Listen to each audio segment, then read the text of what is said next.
Ложка уже просто без эмоций. Опа. Что в этот раз? Пончик! Ух ты! Вот это реально тяжелая фигура.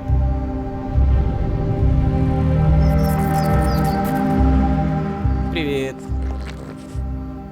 Что у тебя в этот раз? Подружка? Друг?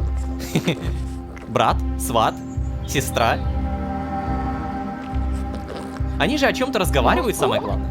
Что-то они могут понимать друг у друга. Какой-то язык.